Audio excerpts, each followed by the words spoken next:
Hello everyone. So let's begin. तो आज हम लोग बात करेंगे types of ownership, business ownership. ये आपका सब्जेक्ट कोड मैकेनिकल 310 के अंदर टॉपिक है। एंड इसके अंदर बेसिकली हम ये जानेंगे कि किस तरह से एक ऑर्गेनाइजेशन का सेटअप होता है, बिज़नेस का सेटअप होता है, कौन उसे चलाता है, कैसे उसे चलाता है। ठीक है, तो बेसिकली ये टाइप्स ऑफ ऑर्गेनाइजेशन की बात होगी यहाँ पे। टाइप्स ऑफ सेटअप मतलब कौन आपको ऑर्डर देगा, कितने लोग मिलके ऑर्गेनाइजेशन बनाएंगे, इस तरह से। So what are the basic questions which will come when will study this topic. Who is your boss, for example कि बॉस कौन है, चला कौन रहा है ऑर्गेनाइजेशन को। या फिर ये होगा कि बॉस का बॉस कौन है, क्या हियरार्की है, मतलब मल्टी लेयर सेटअप है, एक के बाद एक के बाद एक के बाद ऐसे। या फिर और उसके अंदर तीसरा सवाल ये भी आ सकता है कि can you become a part of the business और ओनर ऑफ अ बिज़नेस, मतलब क्या आप शेयर खरीद सकते हैं उसके, या फिर उसके अंदर एक पार्टनरशिप ले सकते हैं। ठीक है, तो forms of business ownerships and type of business help describe how the business is organised and run. तो ये बेसिकली ये बात करेगा कि किस तरह से बिज़नेस को हम ऑर्गेनाइज करते हैं, किस तरह बिज़नेस को हम डिफ़ाइन करते हैं और किस तरह से हम उसको रन करते हैं। Basically it talks about the different rules, different types of setup, like who will give the orders and who is in the top order of the hierarchy। इस तरह से यहाँ पे डिसाइड होता है। So basically 4 types of ownerships are there. First is sole proprietorship, then second comes a partnership, then comes a corporation, and then comes a cooperatives। So we'll discuss one by one, all of them। Let's see। So first is sole proprietorship। क्या होती है? Own by one person who performs most roles and owns everything. ये सिर्फ एक आदमी के द्वारा own की जाती है। फॉर एग्जांपल यहाँ पे अगर सोल प्रोप्राइटरशिप है तो सोल का मतलब सिंगल, जो एक आदमी है वही ऑन करेगा बिज़नेस को, वही रन करेगा और उसके डिसीजंस ही फाइनल होंगे। ठीक है, owner gets all profit, takes all the losses, called ultimate liability. जो ओनर होगा उसको सारे प्रॉफिट, अगर कुछ भी फ़ायदा होता है देखिए बिज़नेस के अंदर, then the owner will take it all. ठीक है, कुछ भी लॉस होता है बिज़नेस में तो सारा नुकसान भी किसका होगा? जो सोल प्रोप्राइटर है उसका होगा। इस तरह के सिस्टम को हम अल्टीमेट लायबिलिटी सिस्टम भी कहते हैं, बिकॉज यहाँ पे जो लायबिलिटी है कम्प्लीटली किसके ऊपर है? ओनर के ऊपर है। Easiest and least expensive to set up, ये बहुत आसान होता है और एक्सपेंसिव नहीं होता है सेटअप करने के अंदर। क्यों नहीं होता है? Because we not need multiple layers of system. मतलब ऐसा नहीं होगा मैनेजमेंट प्लस वन, मैनेजमेंट ये है, सेकेंड लेवल पे मिड मैनेजमेंट है, then there is a lower management. और ऐसा नहीं होगा कि भाई आप इन्फॉर्मेशन ऊपर से नीचे, नीचे से ऊपर आप सप्लाई करें। सोल प्रोप्राइटरशिप के अंदर जो एक आदमी होगा, that will be the sole person, he will decide what has to do and how it has to be done. So ये सिंपल सेटअप है, कंपैरेटिवली सिंपल सेटअप है। तो अगर जितना ज़्यादा सिंपल सेटअप होगा तो कॉस्ट भी उतनी ही कम होगी। और इसका एक और बेनिफिट है, easiest for tax purposes, income record under personal income. ये टैक्स रिकॉर्ड्स के लिए, टैक्स आपको कितना देना है, कैसे देना है, उसका जो भी टैक्स का जो भी वर्क है, that becomes very easy, very simple. और one thing you need to understand कि सोल प्रोप्राइटर अगर आप हैं तो आपकी जो भी इनकम उससे जनरेट होगी, that will be considered under personal income. वो इनकम आपकी पर्सनल इनकम की कैटेगरी के अंदर कैटेगराइज होगी। एडवांटेज की बात कर लेते हैं। Owner makes all the decisions, hours of business, home to hire. Owner जो भी होगा, if you are a owner, आप बताएंगे कि किसको लेना है, किसको नहीं लेना है, कौन से वर्किंग आवर्स होंगे आपके। सुबह 8 बजे ऑफिस खुलेगा कि 10 बजे खुलेगा कि 11 बजे खुलेगा। तो फ्लेक्सिबिलिटी बहुत ज़्यादा होती है। They are their own bosses, वो खुद ही खुद के बॉस होते हैं। They need to decide what need to done and what not need to be done. Any profit belongs to the owner. देखिए कोई भी प्रॉफिट होता है, गलती से हो चाहे कैसे भी हो, ठीक है, तो सारा प्रॉफिट है जो किसका होगा? ओनर का होगा। और कोई उसमें शेयर बटेगा नहीं किसी के और के बीच में। डिसएडवांटेज भी होगा, बिकॉज ऐसा कोई सिस्टम नहीं हो सकता जिसके एडवांटेज हो और डिसएडवांटेज ना हो, वो एक आइडल सिचुएशन होगी। So let's see what are some of the disadvantages of the system.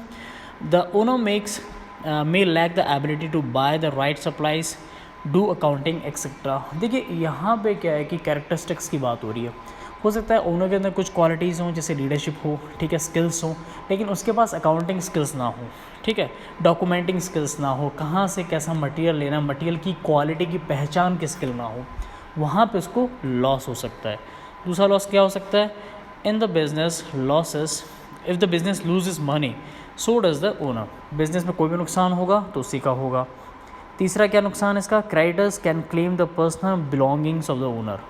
देखिए अगर आपने कहीं से बैंक से लोन लिया है, you are a sole proprietor, तो अगर आपका लॉस होता है, आप लोन नहीं चुका पाते हैं, तो आपकी पर्सनल बिलोंगिंग जैसे घर, गाड़ी, इनको भी मॉर्टेज किया जा सकता है। और उसके बाद लॉन्ग आवर्स हो गए, काम ज़्यादा करना पड़ता है क्योंकि सारी जिम्मेदारी एक इंसान के ऊपर होती है, तो काम भी ज़्यादा करना पड़ेगा। If the owner is ill the business doesn't open. मान लीजिए अगर बीमार हो गए, कोई अनफोर्सिन सिचुएशन अराइज हो गई, शादी हो गई, कुछ भी हो सकता है, तो in that case they will not be able to open the shops of business. Second जो मोड जिसकी हमने बात कर रहे थे वो पार्टनरशिप्स होती हैं। तो पार्टनरशिप्स में क्या होगा, let's see, 2 or more individuals share cost and responsibilities. देखिए यहाँ पे जो वर्ड है उस पर फोकस करना, 2 और मोर, 2 हो सकते हैं या फिर 2 से ज़्यादा होते हैं। अगर 2 भी हैं तो they will also be known as partners. 2 से ज़्यादा हैं तो वो भी क्या कहलाएंगे, पार्टनर्स कहलाएंगे। टर्म्स ऑफ, और ये इसमें रिस्पॉन्सिबिलिटीज़ बेसिकली डिवाइड हो जाती है। Terms of partnership recorded in partnership agreement, so they will have to file a partnership agreement that okay, this is a business, we are owning it and these are some of the responsibilities, so everything has to be done on an agreement basis. Silent partners that usually will front a lot of capital but do not want to participate in business decisions receive profits in return। देखिए एक चीज़ और होता है इसमें, silent partners भी हो सकते हैं। So silent partners are those kind of people who have a lot of money but they do not have a lot of time। तो हो सकता है वो आपके बिज़नेस में इन्वेस्ट करें बट वो आपके बिज़नेस में आपको कोई हेल्प नहीं करवा पाएंगे, सिर्फ और सिर्फ कैपिटल इन्वेस्ट करने के अलावा। तो वो पार्टनर्स क्या करते हैं, मेहनत नहीं करते, कैपिटल इन्वेस्ट करते हैं, लेकिन प्रॉफिट होता है तो उसमें शेयर होता है उनका। 2 types of partnerships can exist in a business. जो जनरली अगर हम बात करते हैं तो 2 तरह की पार्टनरशिप बिजनेसेस के अंदर होती हैं। Number 1 general partnership, second is limited partnership. So what is a general partnership? All partners have unlimited liability, can be held responsible for the other partner's business related debts। तो यहाँ पे क्या होगा, all the partners will have ultimate unlimited, मतलब कोई limit नहीं है, पूरी जो लाइबिलिटी है सबके पास अनलिमिटेड लाइबिलिटी है। एक पार्टनर की वजह से कोई लॉस होता है तो they all have to bear it, fine. And second is limited partnership. Limited partnership में क्या होगा, partners have limited liability, only responsible for their share. Limited liability में क्या होता है, वो रिस्पॉन्सिबल किसके लिए, सिर्फ खुद के शेयर के लिए। खुद का जितना इन्वेस्टमेंट है, खुद का जितना भी उसके अंदर उन्होंने लगाया है एनर्जी, टाइम या पैसा, वो सिर्फ उसी के लिए रिस्पॉन्सिबल है। उसमें कुछ लॉस होता है तो they will face a loss, but अगर कोई और लॉस फेस कर रहा है, किसी और वजह से कुछ नुकसान हो रहा है, दे will not B liable for that. So limited liability का ये कॉन्सेप्ट है।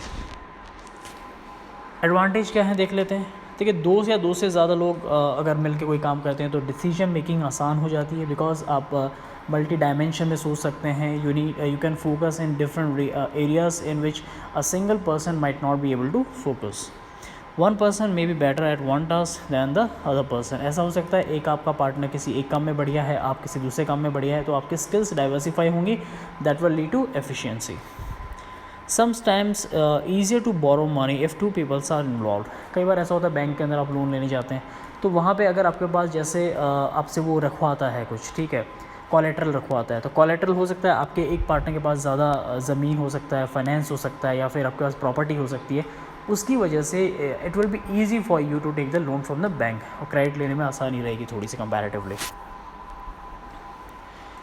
डिसएडवांटेज क्या है, पहला तो शेयर होता है प्रॉफिट का। Whatever the profit will be there, that profit needs to be shared between the partners. ठीक है, 100 रुपये कमाए, 2 पार्टनर्स हैं, 50-50 में बढ़ गया। Partners could disagree. Sometimes there would be decisions in which both the partners or multiple partners will disagree. कुछ बोलेंगे हाँ ये होना चाहिए, कुछ बोलेंगे ये नहीं होना चाहिए। तो उससे क्या होता है कि आपका स्टैंड स्टिल पे आ जाता है बिजनेस, बिकॉज वो एक बॉटल नेक की तरह वर्क करता है। Friendship can be lost over the time as a result. Sometimes if 2 best friends are starting a business, because of some dispute arises in the business, the friendship could also lose in the process. So ये कुछ disadvantages हैं। Now comes the one more important concept, the corporation, concept of corporation। इसमें क्या होता है, यहाँ पे business का एक लीगल स्टेटस होता है। स्टूडेंट्स अभी तक किसी में भी हमने बिज़नेस के लीगल स्टेटस की बात नहीं की है, but corporation, in corporation a business has a legal status. ठीक है, लॉ के थ्रू डिफाइंड होता है उसका स्टेटस। Can be small as 1 person और मल्टीनेशनल। एक आदमी का भी कॉरपोरेशन हो सकता है, एक सिंगल आदमी भी कॉरपोरेशन स्टार्ट कर सकता है, और एक मल्टीनेशनल कॉरपोरेशन भी हो सकती है। दैट मीन्स इंडिया के अंदर भी उसकी ब्रांच हो सकती है, इंडिया के बाहर भी उसकी ब्रांच हो सकती है, एक से ज़्यादा भी हो सकता है। पर जो मेन चीज़ है सोल प्रोप्राइटर, और इसके अंदर ये है कि वहाँ सोल प्रोप्राइटर के पास कोई लीगल स्टेटस नहीं था। यहाँ पे आपका कॉरपोरेशन अगर आप खोलते हैं that will have a legal status. Some own by individuals, family, small group, जैसे टाटा है, रिलायंस है, या अंबानीज़ हैं, ये सारे क्या है कॉरपोरेशंस हैं, ये बिजनेस हाउसेस हैं। तो ये ओनरशिप है इनका लीगल स्टेटस है, डॉक्यूमेंटेड है, एक एक्ट्स के थ्रू गवर्न होते हैं ये ऑर्गेनाइजेशंस, तो इसलिए इनको लीगल स्टेटस वाली ऑर्गेनाइजेशन कहते हैं हम लोग। कॉरपोरेशन में क्या है, ownership often broken into small unit shares which are sold through a stock exchange. इसमें क्या होगा कि ओनरशिप है, जैसे 100 रुपये इन्वेस्ट किए हैं कंपनी के अंदर, ठीक है, 51% जो शेयर होगा 51 रुपीज़ होगा इन बिजनेस हाउसेस का, 49 जो रुपीज़ हैं उसको मार्केट के अंदर लॉन्च कर देंगे, उसके बॉन्ड के रूप में लॉन्च कर देंगे कि ये 49% जो हिस्सेदारी है ये बॉन्ड के रूप में लॉन्च कर दी, आप बॉन्ड खरीदें और हमें पैसा दें, हम बिज़नेस चलाएंगे, जो भी प्रॉफिट होगा, आपने जितना बॉन्ड ले रखा है, जितने शेयर ले रखे हैं, उसके रिस्पेक्ट में आपको प्रॉफिट मिल जाएगा। और जो शेयर खरीदते हैं उन्हें शेयर होल्डर्स कहते हैं, जैसे हम लोग। नाउ द कॉरपोरेशंस का एक और कॉन्सेप्ट है, since there are many owners a board of director runs the corporation. देखिए ओनर्स बहुत ज़्यादा होते हैं इसके अंदर, जो जिसका भी शेयर, जिसने भी शेयर खरीद रखा है किसी भी बिजनेस के अंदर, रिलायंस का शेयर अगर आपके पास है, then you are a partner in that organisation. आपके पास भी ओनरशिप है, भले एक ही शेयर की हो, वो कितनी भी कम हो सकती है, ठीक है, but you have a ownership in that business. Share holders have limited liability, not responsible for debts. Share holder जो भी होंगे, जिसका शेयर होगा, लायबिलिटी लिमिटेड होगी, अगर शेयर डूबता है तो पैसा डूब सकता है, बट अगर कंपनी कोई उधारी के अंदर है, किसी डेब्ट के अंदर है, तो वो रिस्पॉन्सिबिलिटी शेयर होल्डर्स की नहीं होती है। और shareholders will get profit as dividends. जो if the company makes profit they will get dividends, if the company makes losses then their share, the value of their share will be decreased. Now comes the types of corporation. There could be private corporation, there could be public corporation, there could be crown corporation. Private में क्या होता है देखते हैं, only a few people control stock, not publicly traded. Private corporation में क्या होता है स्टूडेंट्स कि जो शेयर है, जो स्टॉक है, वो बहुत लिमिटेड लोग, मतलब कुछ गिने चुने लोगों के बीच में होता है, वो पब्लिक को नहीं देते। आप और मेरे जैसे लोग नहीं खरीद सकते उनके शेयर, सिर्फ वो लिमिटेड लोगों के बीच के अंदर होता है। उसके बाद है पब्लिक कॉर्पोरेशन। तो यहाँ पे क्या होता है, पब्लिक को शेयर बेचे जाते हैं पैसा रेज करने के लिए, और यहाँ पे एक share is equal to 1 share is equal to 1 vote होता है, मतलब एक शेयर की कीमत 1 वोट के बराबर होती है। Those with most shares influence complete decision, usually original owners access. देखिए क्या होता है, यहाँ पे एक शेयर की वैल्यू 1 वोट के बराबर होती है। जो ओनर्स होते हैं उनके पास यहाँ पे क्या होता है, मैक्सिमम शेयर्स होते हैं। क्यों? तो क्योंकि जो शेयर्स का अगर वोट है, जो भी डिसीजंस लेने हो वोटिंग के थ्रू होंगे, तो वहाँ पे वो उनके इन वोट्स की ज़रूरत पड़ती है। ज़्यादा शेयर है then that means you have more power to vote, आप डिसीजन अपने फेवर में घुमा सकते हैं। Now what is a crown corporation? Business own by federal और प्रोविंशियल गवर्नमेंट्स। देखिए फेडरल गवर्नमेंट या प्रोविंशियल गवर्नमेंट अगर कोई बिज़नेस ओन कर रही है, गवर्नमेंट ऑफ इंडिया कोई बिज़नेस ओन कर रही है, तो इसे क्राउन कॉर्पोरेशन भी कहते हैं। फेडरल हो सकते हैं, जैसे रेल हो सकता है, ठीक है, फॉर एग्जांपल कनाडा के अंदर कनाडा पोस्ट बैंक है, बाहर की कंपनी का एग्जांपल दे रखा है। बट जो भी ऑर्गेनाइजेशन या कोई भी ऐसा सेटअप है, कोई कॉर्पोरेशन है that is owned by the government, that means it is a crown corporation. Just for the knowledge purpose I am telling you. Now the comes a cooperatives. Cooperatives क्या होती हैं, जैसे डेयरी कॉपरेटिव हो सकती है आपका, इसके अलावा आपका क्या नाम है, शुगर मिल कॉपरेटिव्स हो सकती हैं। These are all the examples of cooperatives.